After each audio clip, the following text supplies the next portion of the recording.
तो अभी जो टॉपिक हम लोग डिस्कस करेंगे that is atmospheric refraction.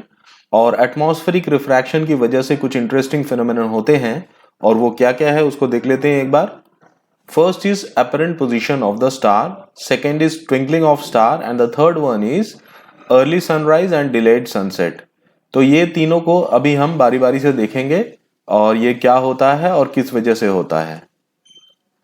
Apparent position of the star का मतलब है जो एक्चुअल पोजीशन है स्टार का, जहां पे वो अभी प्रेजेंट है, उससे उसका पोजीशन शिफ्टेड हमको नजर आता है।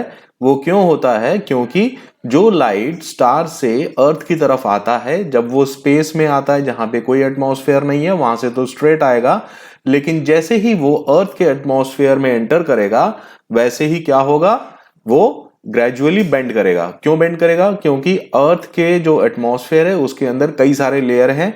जो सबसे नियर है अर्थ के पास जो है लेयर, वो डेंसिटी उसका सबसे ज्यादा होता है, और जैसे जैसे ऊपर जाते हैं हम लोग उसका डेंसिटी कम होता रहता है। तो क्या होगा, when it enters the atmosphere it will bend towards the normal, और उसके नेक्स्ट लेयर में जब जाएगा then again it will bend towards the normal, और इस तरीके से बेंड होते होते वो ग्रेजुअल बेंडिंग करेगा और हमारे आंखों में पहुंचेगा। तो एक एनिमेशन के थ्रू इसको देख लेते हैं। ये लाइट आया, जैसे ही एटमॉस्फेयर के अंदर एंटर करेगा it will bend towards the normal, towards the normal, towards the normal, and finally हमारे आंखों में पहुंचेगा इस तरीके से बेंड होकर।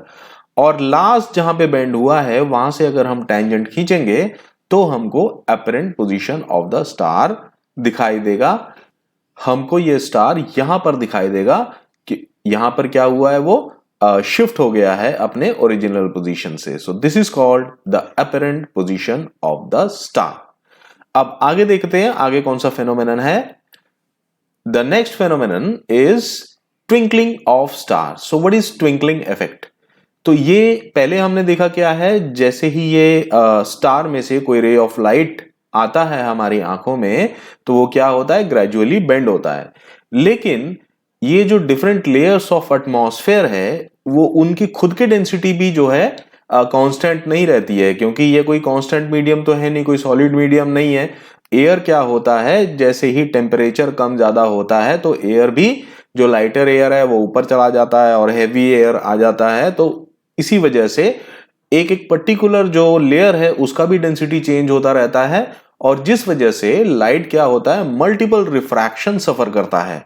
तो जैसे ही स्टार का लाइट हमारे एटमॉस्फेयर में एंटर करता है इट विल सफर मल्टीपल रिफ्रैक्शंस, और मल्टीपल रिफ्रैक्शन से क्या होगा, कभी वो लाइट की इंटेंसिटी हमारे आंखों में कम आती है, कभी ज्यादा आती है, और जिसकी वजह से ये स्टार ट्विंकल करता हुआ नजर आता है। तो अभी हम देख लेते हैं इसको एक एनिमेशन के थ्रू।